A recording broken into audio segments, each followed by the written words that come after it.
Welcome to Inspiration and Transformation from the Banks of the Ganga with Sadhvi Bhagawati Saraswati, an American sannyasi living at the Parmarth Niketan ashram in Rishikesh, India. Sadhvi is president of the Divine Shakti Foundation, a charitable organization bringing education, vocational training, upliftment, and empowerment programs to women and children. Sadhvi is also Secretary General of the Global Interfaith Wash Alliance and Director of the world-famous International Yoga Festival. Join the musings of an American sannyasi as Sadhvi shares the wisdom and teachings of her guru, His Holiness Pujya Swami Chidanand Saraswatiji. Welcome, everyone, to Inspiration and Transformation from the holy banks of the sacred Ganga River in the land of Rishikesh, India. One of the concepts that I talk about a lot is how we move through the world with our own toolbox. And that toolbox is how we respond to the world. So let's say that you get yourself into a situation where compassion is required, or resilience is required, or patience is required, or understanding is required. Well, if in your personal toolbox you don't have patience, you don't have understanding, you don't have compassion, then you're not going to be able to respond to that situation with it. Because usually what happens in our world is people hurt us. Not intentionally, not meaning to hurt us, but they do it because they're not able to respond to that situation skillfully. So let's say that I'm walking through a situation and I see this nail sticking out of the wall. Well, what am I going to do? I'm going to pull a hammer out and hammer it. Or I'm going to call someone and say, get a hammer and hammer that nail back in. But if I open up the toolbox and there is no hammer, and all I've got in my toolbox is a paintbrush or a fork, well, I'm not going to be able to do proper justice to that nail. I'm going to whack it with a paintbrush. I'm going to whack it with a fork. Now, if the nail were a living being, if the nail were one of us, it would feel like, who the hell are you? What are you doing? Don't you understand I'm a nail? What I need is a hammer. Why are you whacking me? Without understanding that, yeah, we'd love to hammer the nail back in, we just don't have a hammer. When people hurt us in life, there's so many times in our life when what we need from someone is understanding, or we need patience, or we need compassion. But the people in our lives respond with impatience, or they respond with anger, or they respond without understanding. And then we get hurt. But we blame them for that, without understanding that they didn't wake up in the morning planning to hurt us.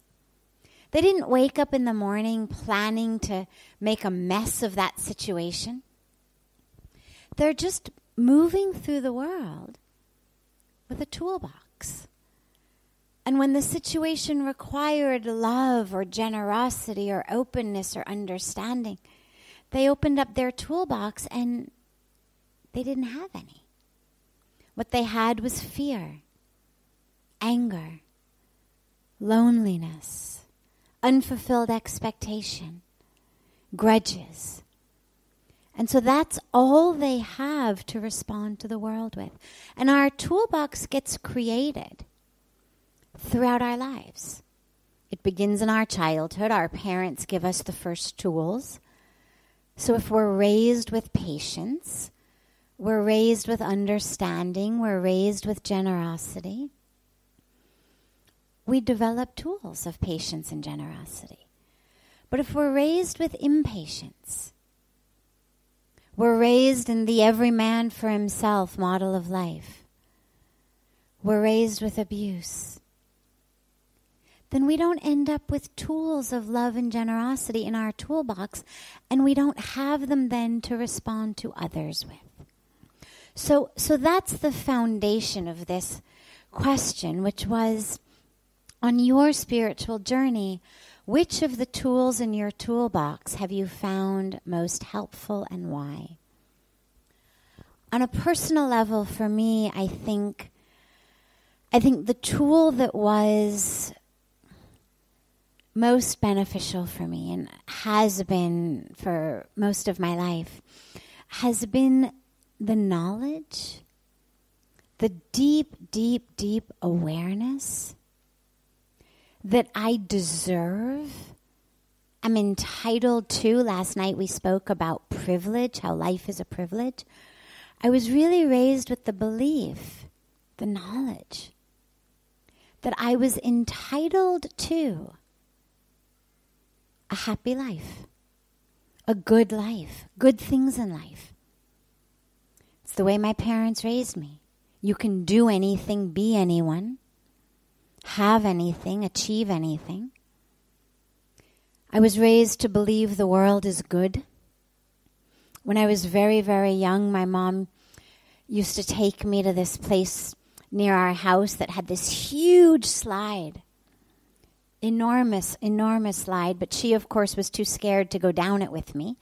And so she'd grab any random guy going up the stairs, and she'd say, "Would you take my daughter down the slide?"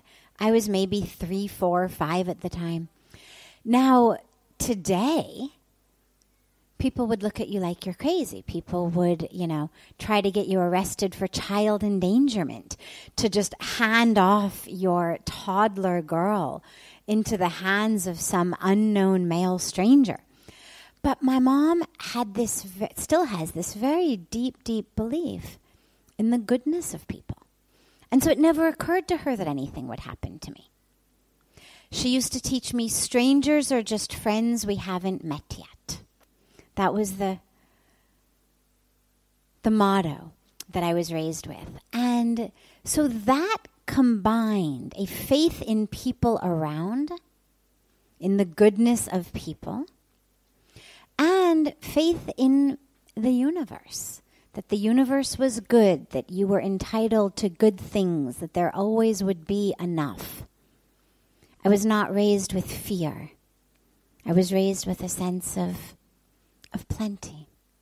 And what that did for me in my life was enabled me on my spiritual journey, because that's what the question asks, is on your journey, which of the tools? Well, if I didn't have faith in the universe, if I didn't have faith in the goodness of the universe, the rightness of the universe, I think it would have been very difficult at 25 to leave the world that I came from, to leave a path that I knew was going to take me into financial success, career success, for a spiritual life.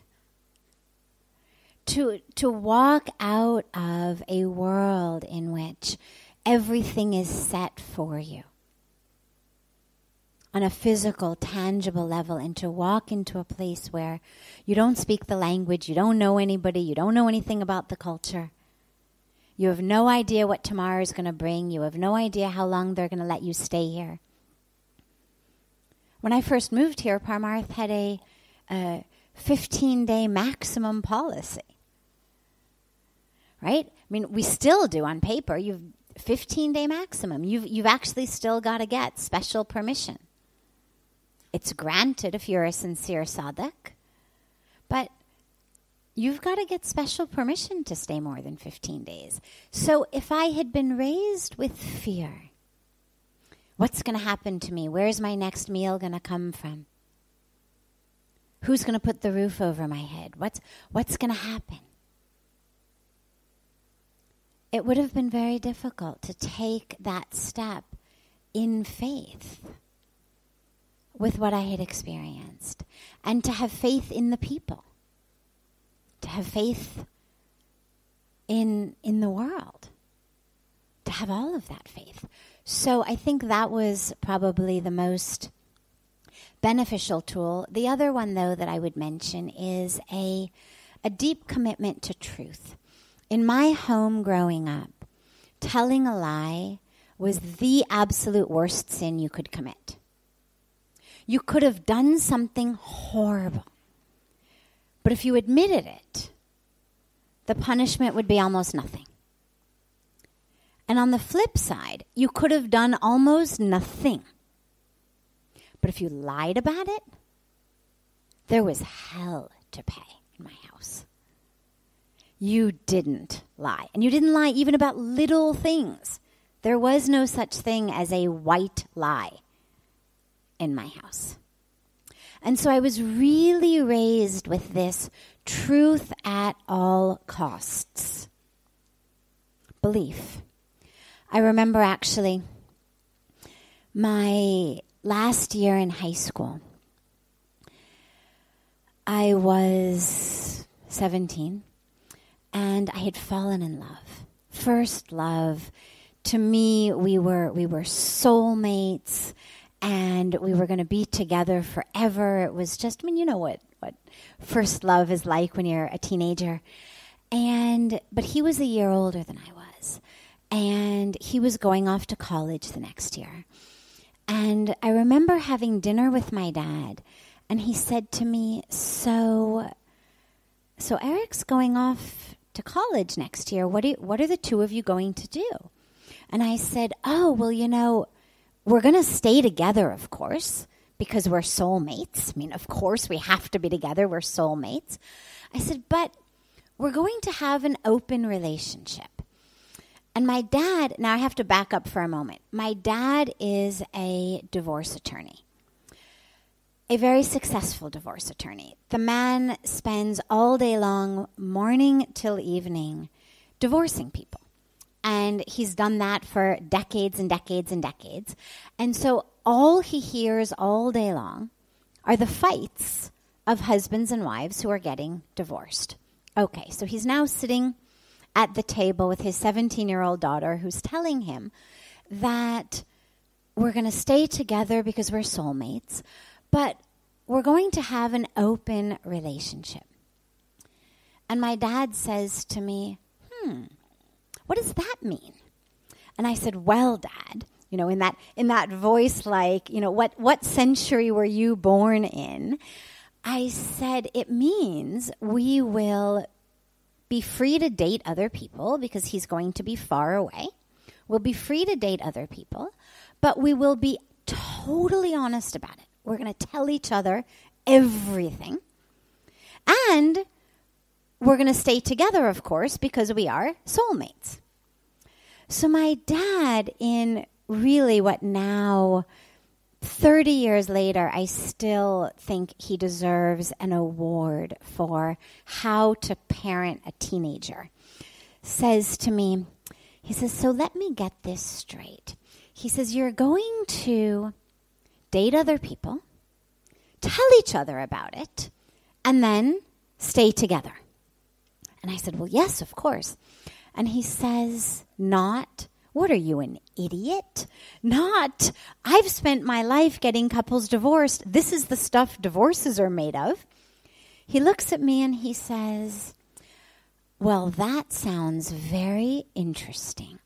I look forward to hearing how that works out for you. And I share that story, not just to highlight how wonderful my dad was, but because this is the commitment to truth that I was raised with, of truth will supersede everything. Yes, we have to date other people because we are far away. Yes, we will stay together because we are soulmates. And of course we will tell each other about it because I could not imagine in my life there being any reason, any acceptable situation in which the truth would not be the right thing to do. As ridiculous as it sounds in retrospect, the idea of we're going to date other people and then report to each other about it. But in my idealistic truth at all costs youth, the truth had to lead only to goodness. You could not have a relationship with anyone that wasn't rooted in 100% truth. I knew it would hurt. I wasn't stupid. I knew it wasn't going to be fun to hear. But the truth conquers all.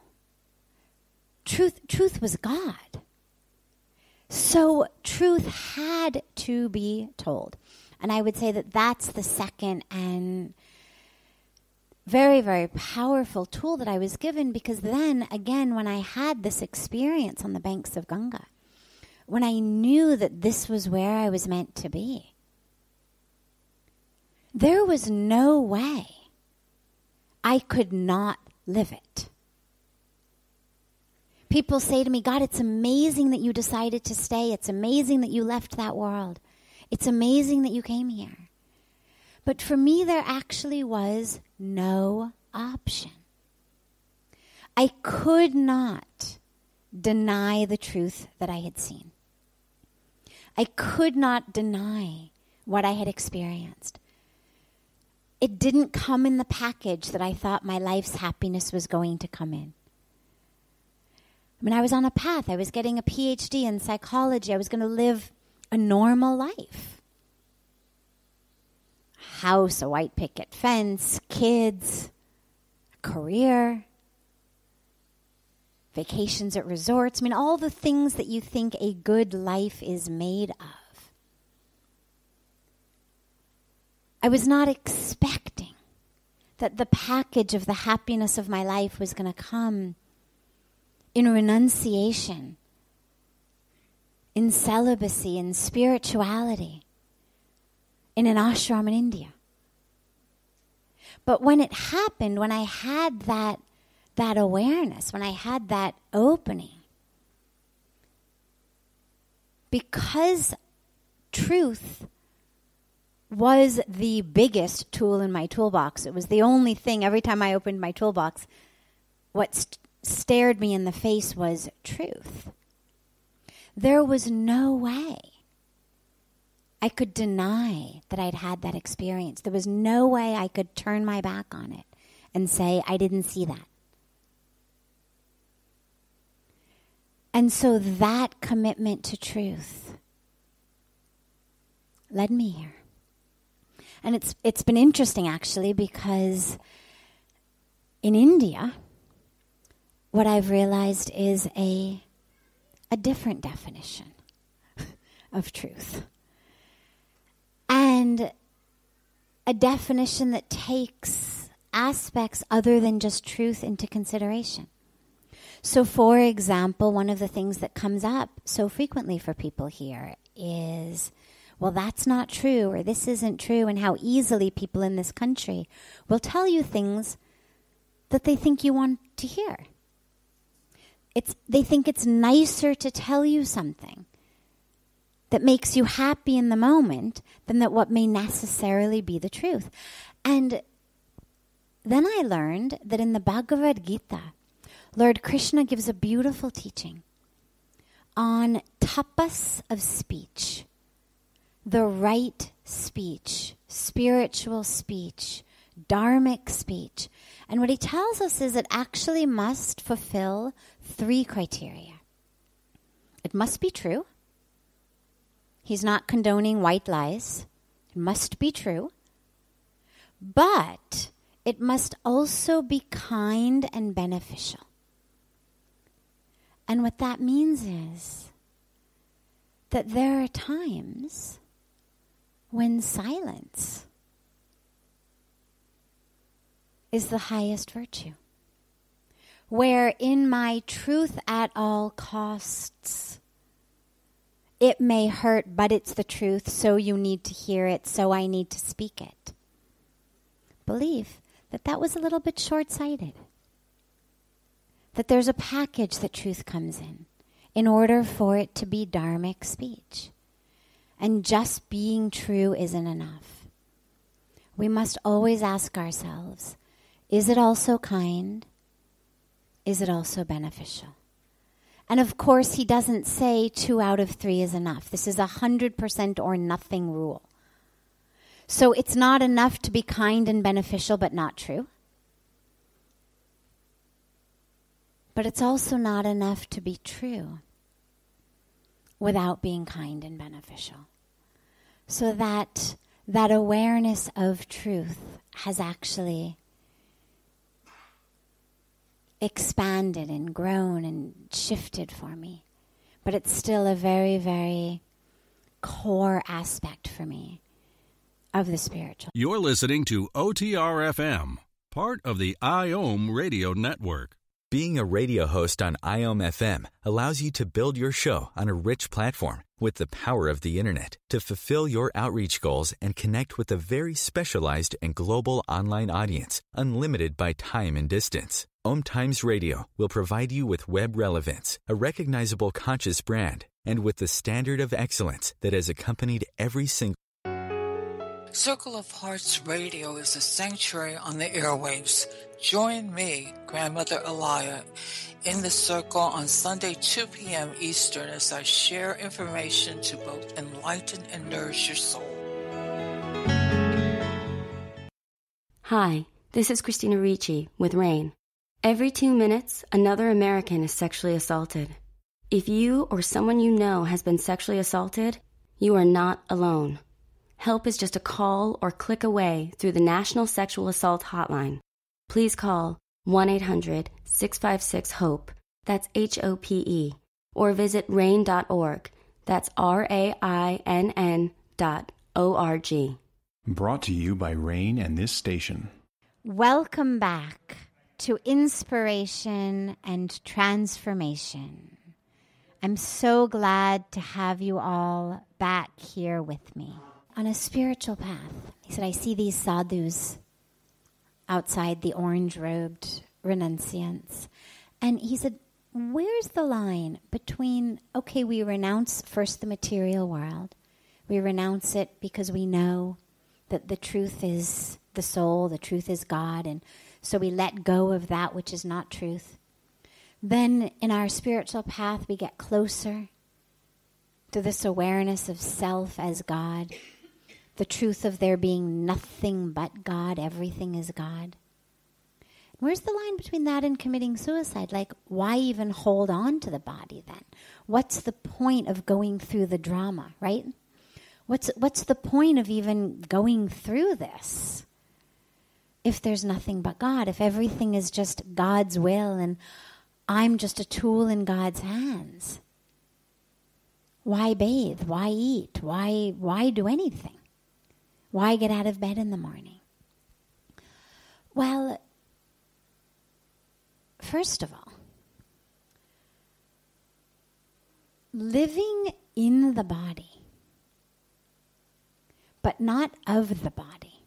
Living in the body, but in an awakened state, is actually that samadhi that the yogis talk about.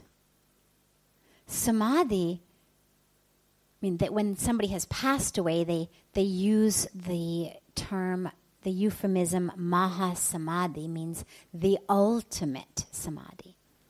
But samadhi is that which we experience here. It's what comes after meditation. Pujya Swamiji speaks about moksha, liberation, being that which we attain in the body, not something that happens after death. And so being in the body when you no longer are a slave to it is actually a joyous experience. There becomes no reason to commit suicide. Committing suicide is that which I do when I'm fed up. I'm done enough. I'm tired of it. But if I've really had the ultimate experience of oneness, then this body is a vehicle to experience that oneness in all. If I love you deeply, Well, yeah, my soul loves your soul. I know that's the ultimate truth. But having my hands touch your hands is a beautiful experience. Touching you physically is only painful if you're an enemy. It's only when an enemy rubs up against us that we're like, don't touch me. So the physicality of the body is only something we want to be rid of when we haven't had that experience. And so if you think you're done and you're tempted to commit suicide, I can guarantee you haven't reached there. Because if you had reached there, you'd be in bliss. And the body would be and I don't just mean the physical body, I mean the brain, through which we actually see and smell, taste. The enlightened masters, if you've had the blessing to be in their presence, they move through the world like beautiful children. Because everything is a beautiful experience. The roses, the song, the sound. They love to sing, to dance, to smell the flowers, to plant the flowers. They're in love with creation because creation is the creator. They're not looking for a shortcut way to get out fast. They're loving it here. Those of us looking to commit suicide are those of us not in love with the creator and the creation. And in that case, committing suicide just makes you have to come back and do it all over again. I have an adopted daughter of my heart who is now in college in South India studying software engineering. And she's been my adopted daughter since she was very, very young. And recently, tragically, in her college, someone committed suicide. And when she was here last time, she said something to me that was so beautiful and so wise that I've actually shared it frequently. She said, I don't know what. She said he committed suicide because he had done so badly on his exams and was very stressed about, studies. And she said, but that doesn't make any sense. She said, because now he's just going to come back and have to do it all over again. She said, and not just that exam all over again. She said, he's going to have to do his 10th class exams again, his 12th grade exams again. She said, I would never commit suicide because, oh my God, doing them once was bad enough. I can't imagine having to come back and do them all over again. And I thought, wow, how beautifully wise you've become. And this is what suicide does.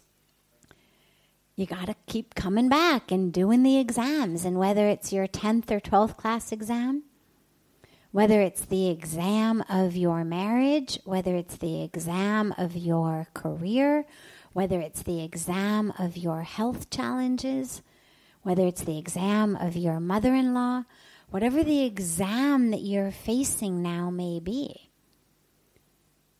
you're just going to have to keep come back and do it and all of the other ones all over again. And so when we relinquish the attachment to the material things and commit ourselves to the spiritual path, what it does is it removes the unbearableness that things in the material world create. And so my mother-in-law, she's still difficult, but she's no longer unbearable. My job, it's still a challenge. My boss, my colleagues, my employees, they're still difficult, but they're no longer unbearable. They're no longer the stuff that keeps me up at night. And so there's no longer any need to get out.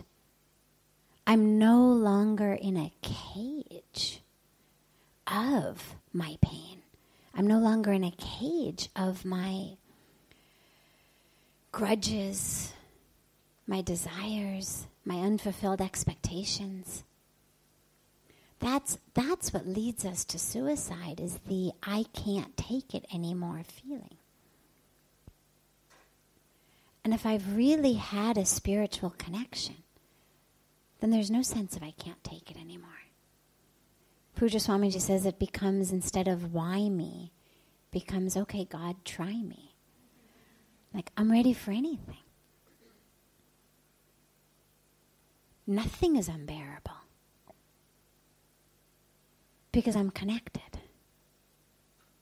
I'm with God. And because I'm able to see and recognize that it's all the stuff of this world, and I'm living deeply somewhere else already. So I don't need to stop the blood in this body. I don't need to stop the heartbeat in this body. I can move through the world with joy and peace regardless of what's going on. So they actually take us to two completely different places. This is OTR-FM, part of the IOM radio network.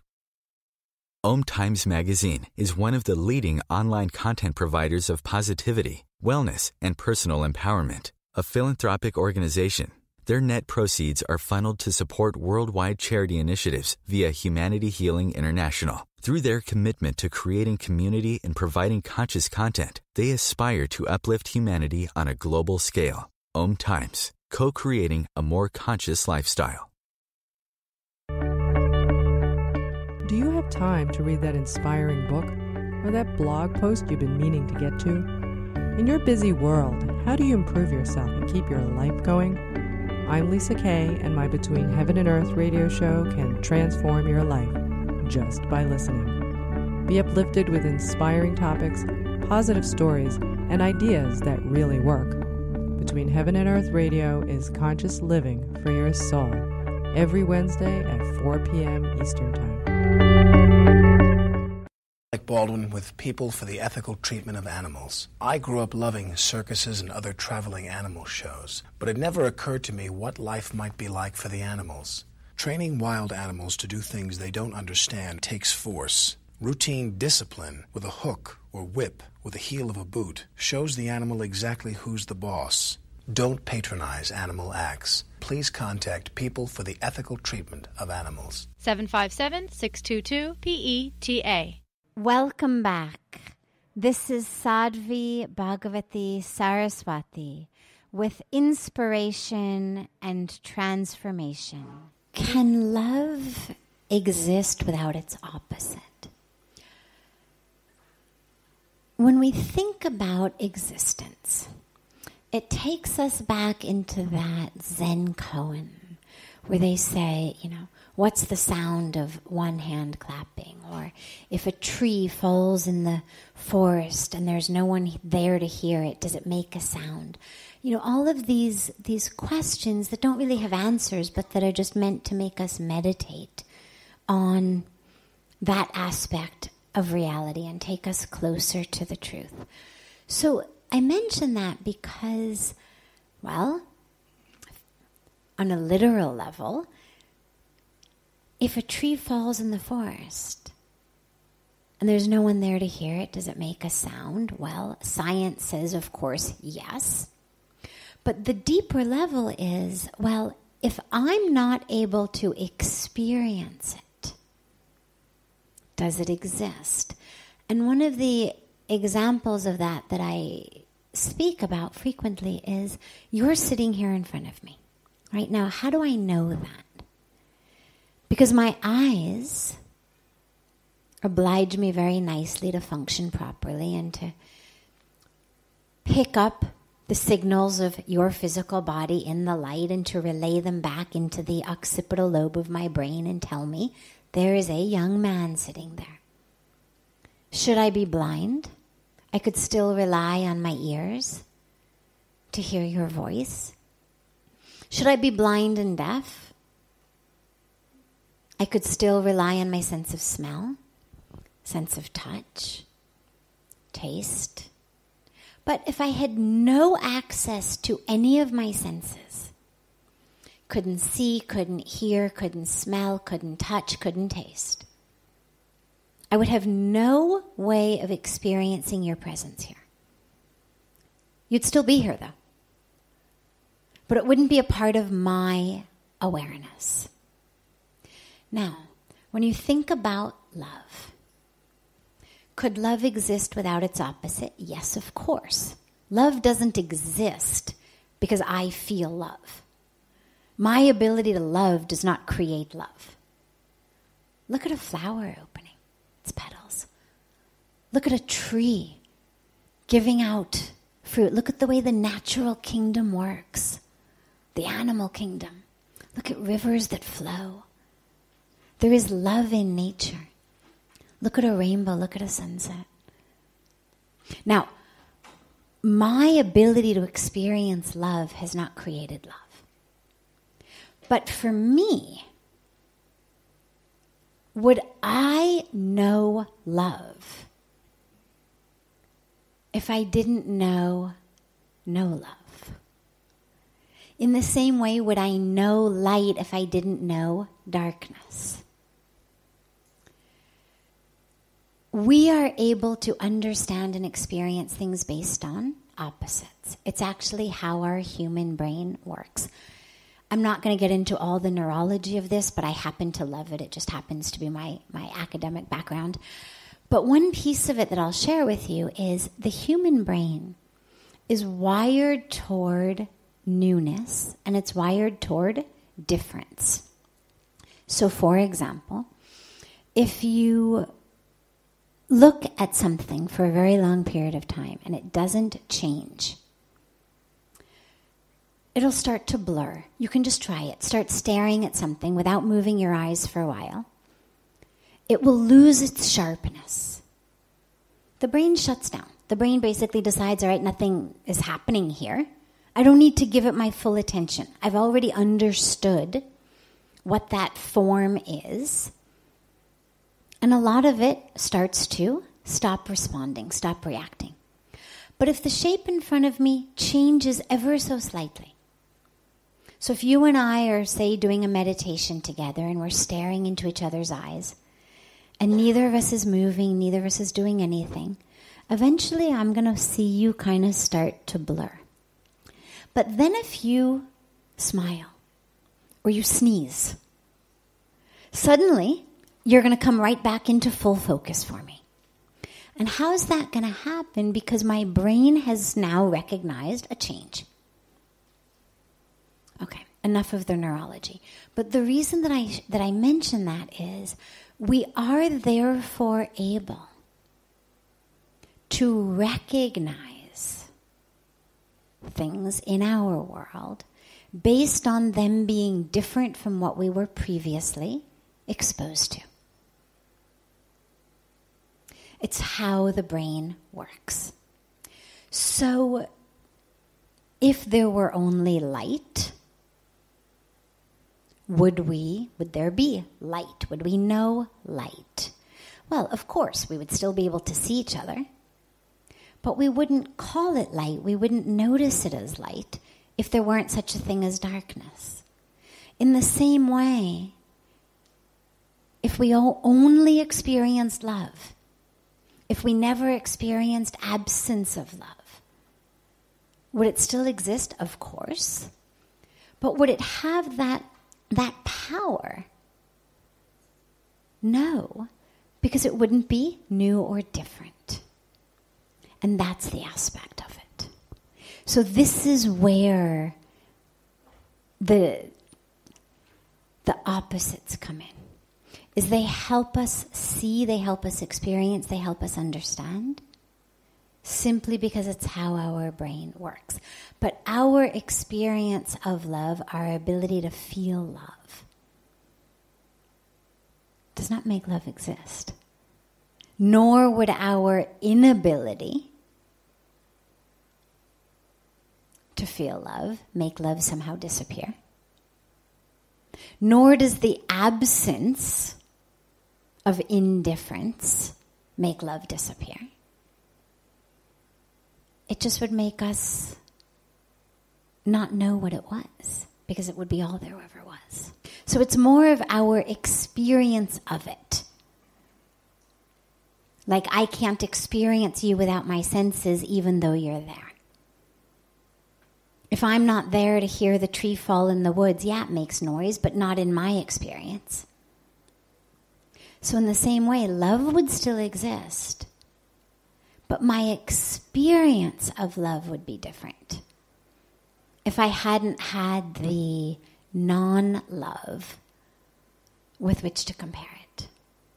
I wouldn't be able to fall in love, for example, if there had ever been a moment of no love. This is OTR-FM, part of the IOM radio network.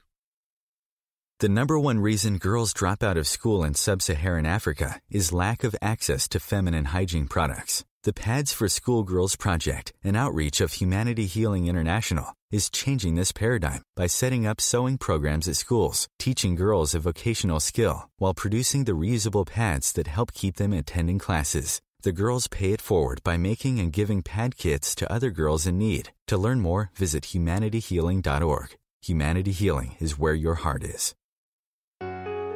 Circle of Hearts Radio is a sanctuary on the airwaves.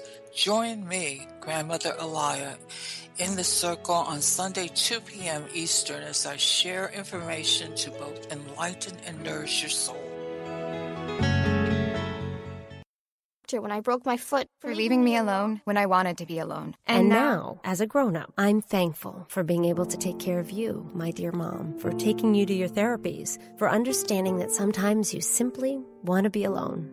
Roles change without us noticing. That's why AARP gives you the information to provide even better care for your loved one. Visit aarp.org/caregiving. Brought to you by AARP and the Ad Council. Welcome back.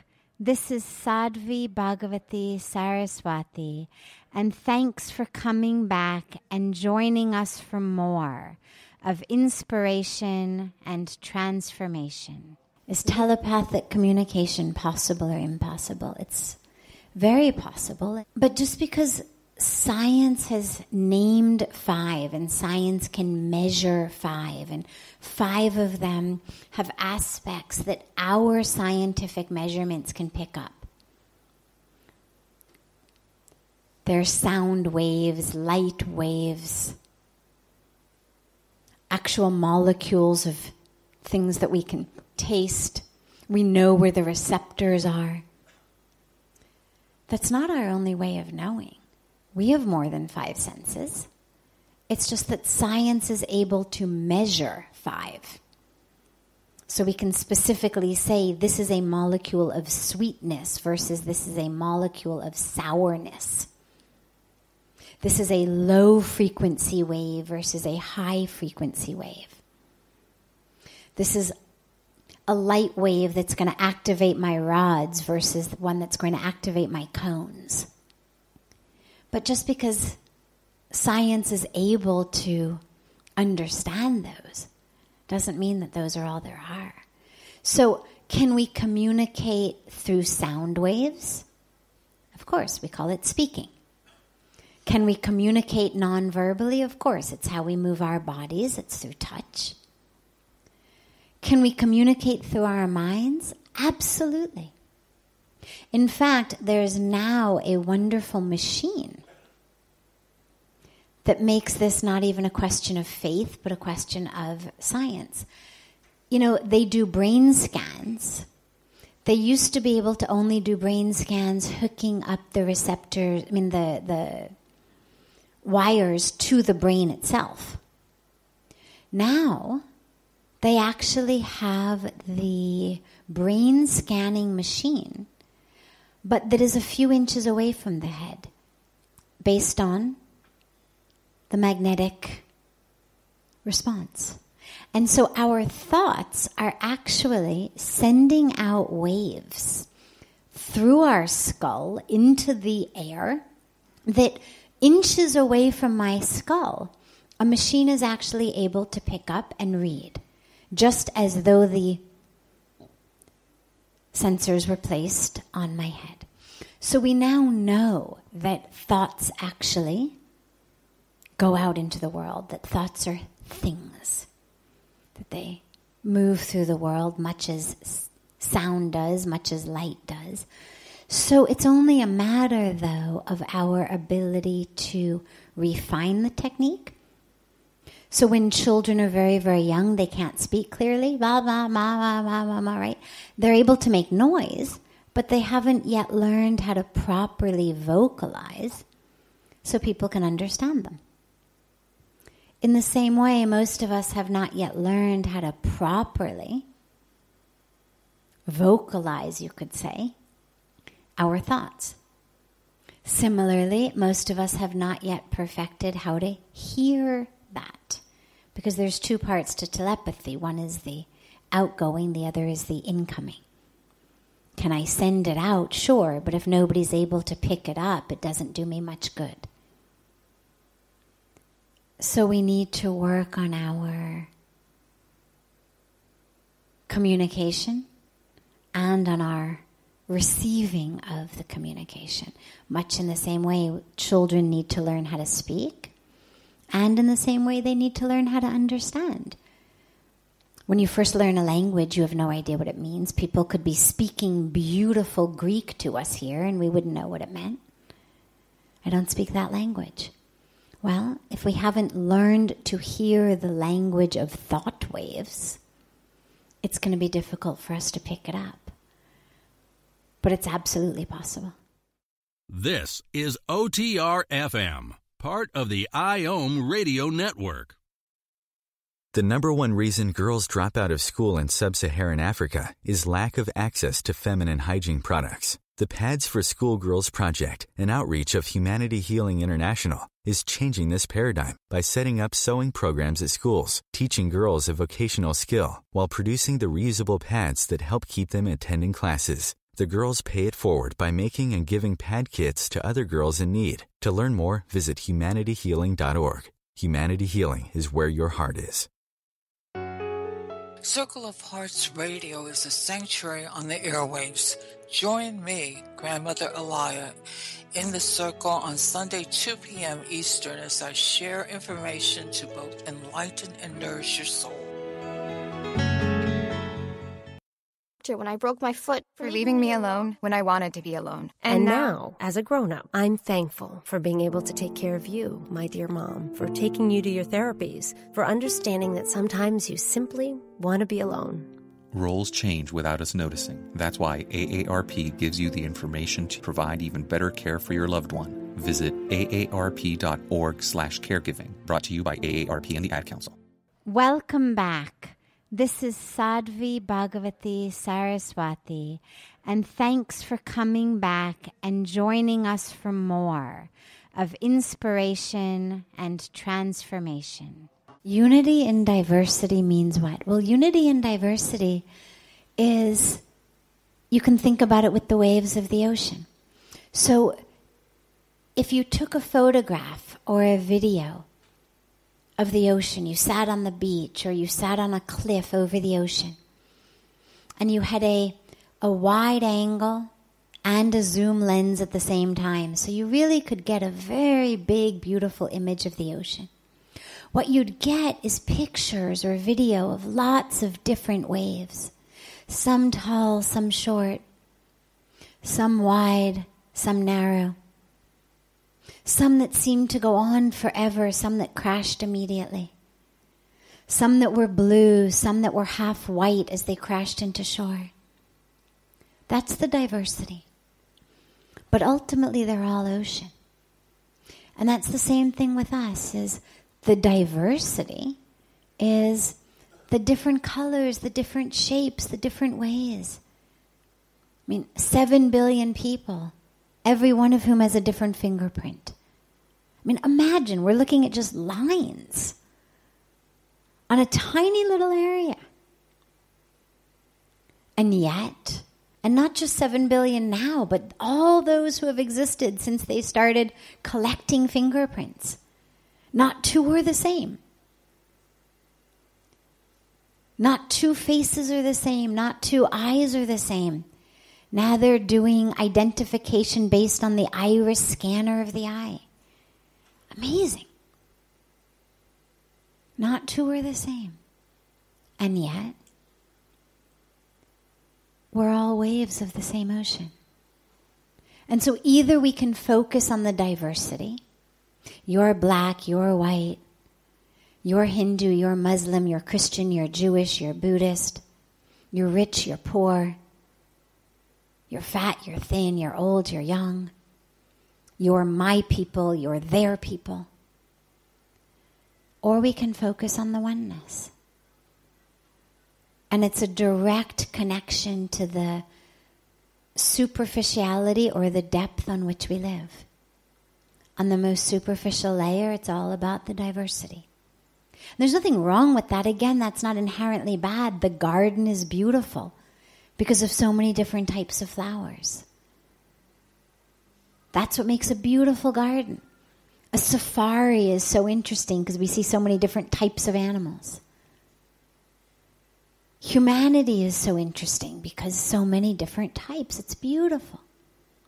But the awareness of the underlying unity. So we're able to appreciate the beauty of diversity,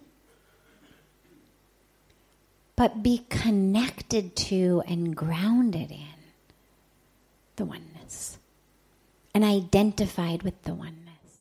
This brings to a close this hour of inspiration and transformation. Thank you so much for joining me. I'm so glad to be together with you all each week. And I look forward to being together again next Thursday, same time, on OMTimes Radio.